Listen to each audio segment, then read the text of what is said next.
Guys, my name is Nidhi and welcome to my channel. जब Diya born हुई थी तब ही 2 साल का नहीं था। He was 1 year and 11 months old।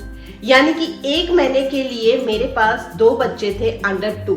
I had 2 under 2। So life was not that easy. It was quite stressful, quite chaotic और काफी सारी चीज मैनेजेबल नहीं हो पाती थी। इनफैक्ट मेरी जो स्ट्रगल थी वो सिर्फ दिया के आने के बाद नहीं, इनफैक्ट काफी पहले से स्टार्ट थी। जब सिर्फ और सिर्फ हीथ बॉर्न हुआ था तब भी मैं काफी chaotic थी और बहुत सारी प्रॉब्लम्स थी। And I would say that it was completely not possible for me to manage a kid in the house all alone without any help of parents. On my initial days, I would say कि जब Heath born हुआ था, for the first 3 months, obviously for delivery and post delivery मैं India में थी। लेकिन उसके बाद जब मैं वापस Dubai I, that is from his 4th month onwards, तो 3 महीने तक मैंने घर से बाहर कदम नहीं रखा था। I used to just go for shopping on Friday. Carrefour से शॉपिंग किया और वापस घर पे आती थी। उसके अलावा मैं कहीं नहीं जाती थी because I was into his routine and I was completely with him all the time. Till 6 months he was still a baby. लेकिन जब 6 months कंप्लीट हुए तो he started crawling and my stress increased further. अब मैं नहाने जाना भी नहीं सोच पाती थी क्योंकि अगर मैं नहाने जाऊं तो मुझे ऐसा लगता था कि वो कहीं पे भी क्रॉल करके जाएगा and he would hurt himself. So I had to be with him all the time, and I want to say कि Heath was a very clingy baby. तो उसको हमेशा ऐसा होता था कि he needed my presence. तो फिर चाहे मैं कुकिंग कर रही हूँ या कुछ भी कर रही हूँ, I could not keep him in a separate room with a toys. He was around me, he was nearby me. फिर चाहे मैं कुकिंग भी कर रही हूँ, एट टाइम्स कुकिंग में भी इतना प्रॉब्लम होता था कि if I am chopping something और if I am cooking something, he just he wanted me to hold him. So things were very very difficult. मैं बहुत फ्रस्ट्रेट हो जाती थी बार बार, and that's why for that particular year I had made multiple visits to India. और मैं वापस 1-2 महीने के लिए इंडिया रह के आती थी because at that particular moment मेरा फ्रस्ट्रेशन लेवल इतना बढ़ जाता था and I used to get so tired, so exhausted, and I used to feel that only by going India I could have my self back. So तब मैं बहुत जाती थी India and I used to travel alone with a baby क्योंकि it was not possible for Yash to pick and drop me every now and then. But slowly and eventually I figured out how to manage everything, and by the time he was just 1 year and 3 months old, we also traveled to Georgia with a kid, and that was the time where I completely understood that how am I going to manage my kid. At that time I got a news of my pregnancy. तब तक मैं दिया के साथ pregnant थी और जैसे ही मुझे पता चला कि I am pregnant, I started nesting में मैंने सबसे पहले हीथ की फीडिंग छुड़वा दी because I knew that when the new baby is going to come she would want me more and I could not handle feeding both the babies at the time. So मैंने Heath की feeding छुड़वा दी and at the same time मैंने उसको काफी सारा independent बनाना शुरू किया। So that was the time जब मैं उसे खुद से खाने के लिए एनकरेज करती थी। तो Heath was by that time a little bit introduced to cell phones as well, क्योंकि मैंने कहा था कि मेरी बहुत सारी हॉस्पिटल विजिट्स होती थी and he need to be disciplined by that time. So हम उसको तब सेल फोन्स देते थे and I would say that he was a bit mobile addict also at that time. By the time Diya was born things were now change. अब हमारे पास है एक baby और एक टॉडलर। बेबी जिसको मैं चाहिए हर एक वक्त। I always a baby needs mother for 24 hours. I also have a toddler जो बिल्कुल बड़ा नहीं हुआ है, वो भी अब तक छोटा ही है, वो 2 साल का भी नहीं हुआ है and he also needs mom throughout the day. So ऐसे में I am going to share with you my tips and tricks जहां पे मैंने दोनों बच्चों को कैसे मैनेज किया without any help and how I made my life bit more manageable. So let's get started.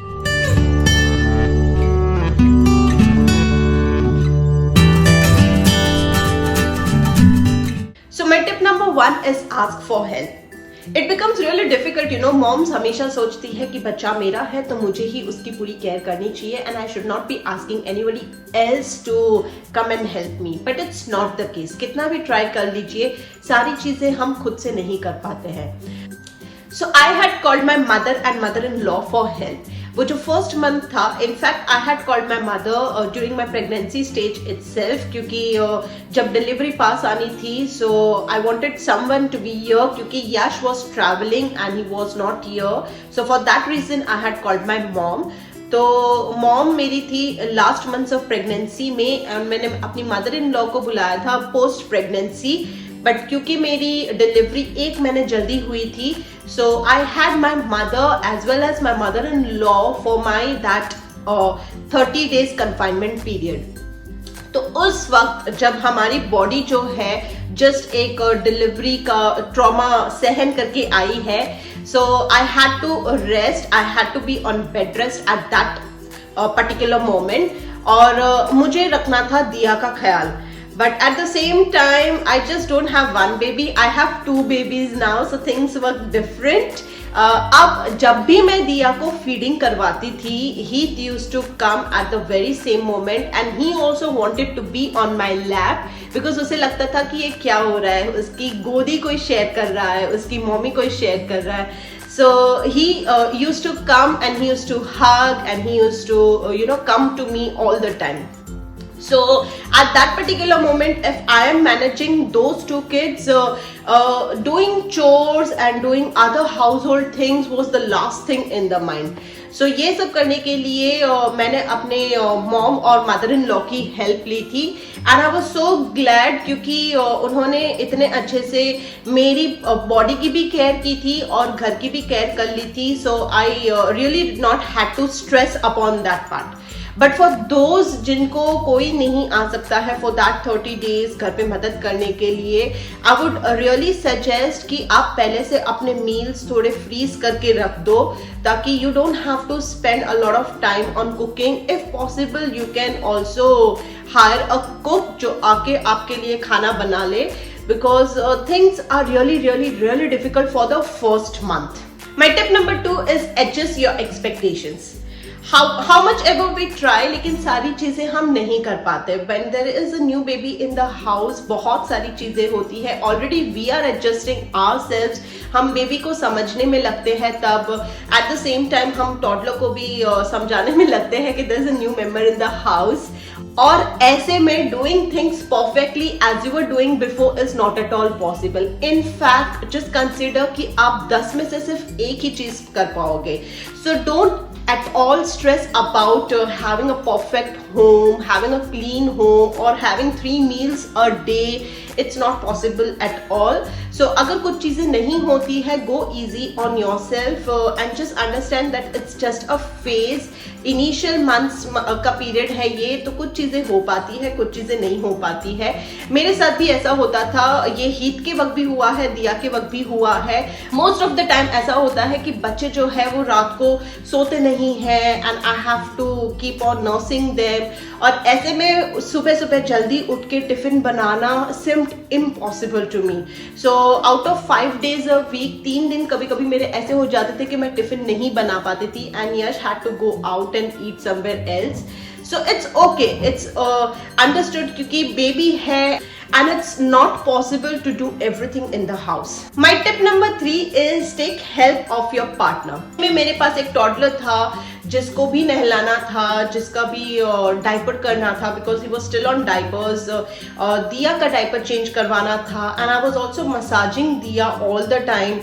तो उसको नहाने के पहले मसाज देना and everything. So you can understand A to Z काम, मतलब घर का काम तो है ही, लेकिन दोनों बच्चों को नहलाना, खिलाना, पिलाना, उनको साफ करना was taking my major time. So here comes यश, और यहाँ पे मैंने यश के साथ एक डील कर दी और मैंने उसको कहा कि सुबह का नाश्ता और रात का डिनर जो है वो यश करवा ले. Eight the same time nap time जो है वो भी यश करवा लेता था. So it really makes a very big difference, क्योंकि ये जो दो काम है ऐसा है कि दोनों को भी अपनी जरूरत होती है and both of them wants it and it's not possible कि दोनों को हम एक साथ कर पाए। सो अगर मैं सुबह दिया को ब्रेकफास्ट करवा रही हूँ तो हीत को ब्रेकफास्ट यश करवा लेता था and at the same time रात को सोने के वक्त भी ऐसा ही होता था कि अगर मैं दिया को सुला रही हूँ तो हीत को यश सुला देता था। अब इस पॉइंट पे मुझे आपको बताना है कि हमने पहले से ही एक स्विंग खरीदा था, एक झूला खरीदा था, keeping this thing in mind, क्योंकि हीत का पहले से ही सोने में बहुत बड़े टेंट्रम्स हुए हैं। तो फिर मैंने एक झूला खरीदा जहां पे हम उसको घर के बीचों बीच टांगते थे और हीत को झूला झूला कर सुलाता था यश, और मैं फिर दिया को फीडिंग करवाती थी। So this particular hack really made our life easier और मील टाइम और बेड टाइम जो था वो काइंड ऑफ सॉर्ट आउट हो गया। My tip number 4 is use as many baby props as you can. जैसे मैंने अभी अभी झूले की बात की थी आप लोगों से, और झूला लेके आने से हमारा जो स्लीप टाइम और बेड टाइम का इश्यू था वो काफी सॉर्ट आउट हो गया। उसी तरीके से हमने एक रॉक चेयर भी खरीदी थी, और रॉक चेयर जो है वो सिर्फ 6 मंथ तक बेबी यूज कर सकते हैं। तो हमने भी इसको काफी यूज किया था and it was very handy, very easy. मैं दिया को कहीं पे भी रख सकती थी। नाउ से फॉर एग्जाम्पल कि मैं काम कर रही हूँ किचन में, तो I did not have to worry कि हीट जाके दिया को कुछ मार दे या उसको कुछ स्क्रैच कर दे या गिरा दे। सो आई यूज टू ऑलवेज पुट दिया ऑन दैट रॉक चेयर। मैं उसको बकल अप करती थी और मैं उसको कभी कभी काउंटर टॉप पे रखती थी जब मैं कुकिंग करती थी, या तो फिर बर्तन करते वक्त मैं उसको किचन में रखती थी। So at the same time I was able to keep an eye on Diya and I was also able to complete my chores. We also purchased a double stroller क्योंकि हीत भी छोटा है और दिया भी छोटी थी, तो double stroller was a help. दो separate stroller use to be very difficult, इसीलिए पहले से ही दिया बॉर्न नहीं हुई थी उसके पहले से हमने डबल स्ट्रॉलर ले ली, क्योंकि दोनों को एक साथ कैरी कर पाए हम और दूसरा पार्टनर जो है वो आराम से शॉपिंग वगैरह कर सके। तो आई वुड से कि डबल स्ट्रॉलर जो है it's a must have if you have very small kids। दो सेपरेट स्ट्रॉलर कभी मत लेना, हमेशा आप डबल स्ट्रॉलर ले लेना, तो आपके लिए भी मोबिलिटी के लिए भी बहुत इजी होगा। Another thing which helped us a lot was high chair। तो हाई चेयर होने से क्या होता है कि कभी कभी जब हम काम करते हैं कोई भी चीज अगर टूट गई है, स्पेशली जब कांच की चीज टूट गई है, तो दोनों बच्चों को एक साथ कंट्रोल करना और ऊपर कहीं पे बिठाना इज अ लिटिल डिफिकल्ट। तो जब हाई चेयर है तो हाई चेयर में मैंने अगर दिया को लॉक कर दिया है so she can not come down, और हीत को भी मैं कहीं ऐसे ऊपर बिठा देती हूँ and then I start cleaning my stuff, so things becomes easier. And also I would say कि हमने एक बेबी कैरियर भी खरीदा था, बेबी स्लिंग भी खरीदा था। That was for my travel purpose, but other than travel घर पे भी कभी कभी ऐसा होता है कि बच्चे जो है वो बहुत क्लिंगी हो जाते हैं और उन्हें चाहिए कि हम उनको गोद में उठा के रखें, स्पेशली जब उनको टीथिंग होता है तब। तो for those particular days, in fact I have not even told Yash about that thing, but yes, जब वो लोग बहुत क्लिंगी हो जाते हैं तो मैं उसको कैरियर में डाल के अपना घर का काम फिनिश कर लेती थी। तो Diya was to be in my carrier और ही तो वैसे ही खेलता था, तो इस तरह से मैं अपना काम कर लेती थी। अब बात करते हैं उनके बाथ टाइम के बारे में। तो मैंने 6 महीने तक दिया को रेगुलरली मसाज दिया है। So when I used to give her a massage, हीत भी तुरंत आ जाता था वहां पे, and हीत also wanted to had that massage. So as I said 4 months तक तो मैं इंडिया में थी, so things were much easier for me. But जब मैं यहाँ पे आई तो there was nobody in the house to help me and I had to do everything myself. तो अब जब मैं दिया को मसाज करवाती थी, he used to be on me all the time and the same was happening during feeding as well. In fact एक moment पे तो ऐसा भी हुआ था कि हीत ने, जब मैं दिया को फीडिंग करवा रही थी तो हीत ने मेरी आई में पोक कर दिया था and my I was completely damaged और 1 हफ्ते के लिए मुझे मेरी आंटी के घर पे जाना पड़ा था और वहां पे मुझे रुकना पड़ा था and she had to help because I had gone blind with 1 eye for a particular week moment. So yes, things get nasty till that level as well. But somehow I figured out, और फिर मैंने Heath को साथ में involve करना शुरू किया. So now if I am massaging the baby, तो मैं हीथ को भी बोलती थी कि वो भी लेट जाए वहां पे, और मैं उसको भी साथ में मसाज कर देती थी थोड़ा थोड़ा. So he used to not feel alone, और उसको ऐसा नहीं लगता था कि दिया का केयर किया जा रहा है और उसको इग्नोर किया जा रहा है. And when it comes to bath time, तो दिया तब बहुत छोटी थी और मैं दोनों को साथ में नहीं नहलाती थी.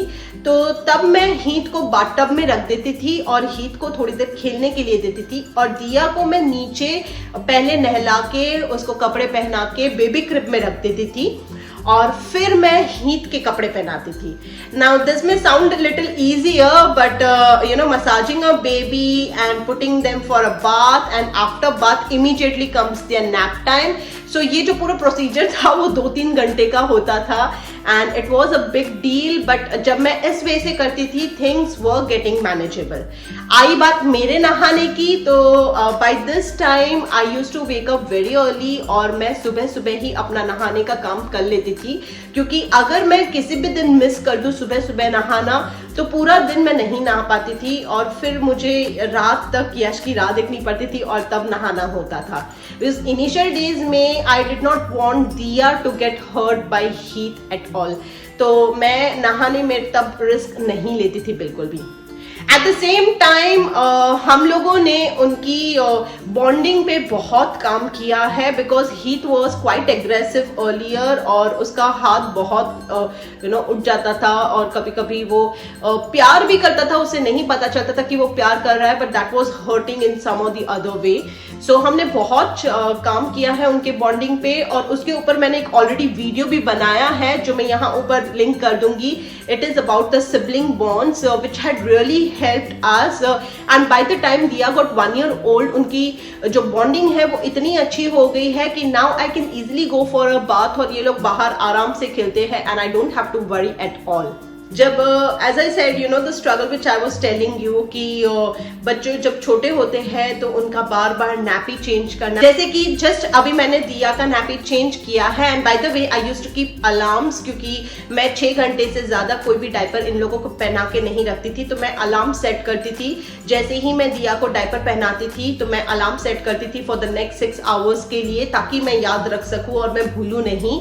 और हीथ के साथ भी सेम वे, क्योंकि हीथ तब डायपर में था, तो I used to keep alarms. और फिर जैसे जैसे अदरवाइज तो पॉटी के लिए चेक होते ही है.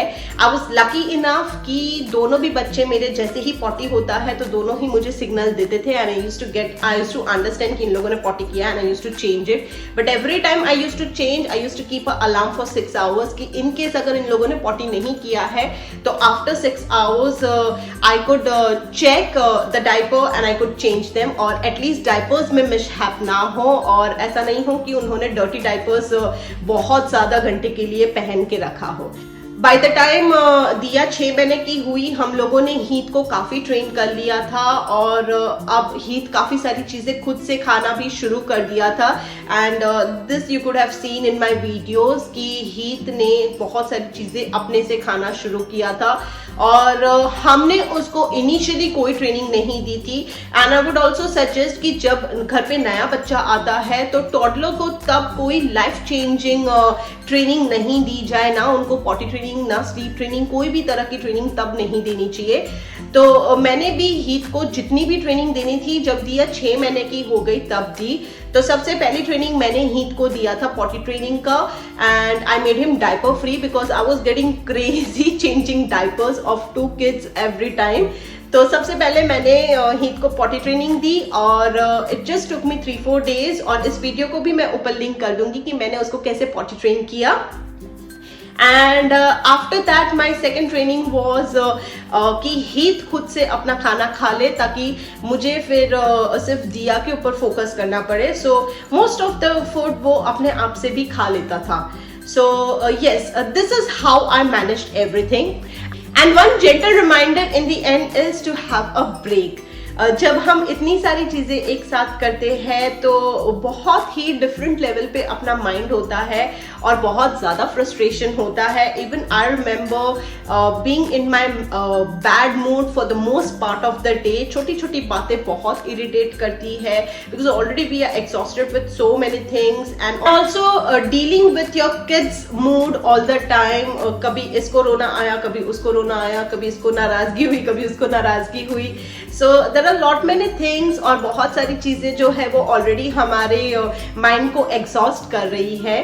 So this is the reason I would suggest to take a break throughout the day. भले फिर वो 5 मिनट की ब्रेक हो खुद के लिए, but doing something what you love would really help you to rejuvenate. और फिर से आप बहुत ही हैप्पी होके नेक्स्ट डे सारे काम करोगे because if you are happy your kids will be happy and the whole house will be happier. So I hope आज की जो मेरी इनिशियल डेज की स्ट्रगल जो मैंने आप लोगों के साथ शेयर की है as well as the tips and tricks which I have shared with you guys would have helped you a lot in your journey of raising 2 kids. Always remember, happy mom raise happy kids. So be happy, stay calm and remember that this is just a phase. ये phase निकल जाएगा, उसके बाद things are very very enjoyable. फिर जो दोनों भी बच्चे हैं साथ में स्कूल जाएंगे, साथ में खेल पाएंगे and they can do everything together and they would be kind of their best friends.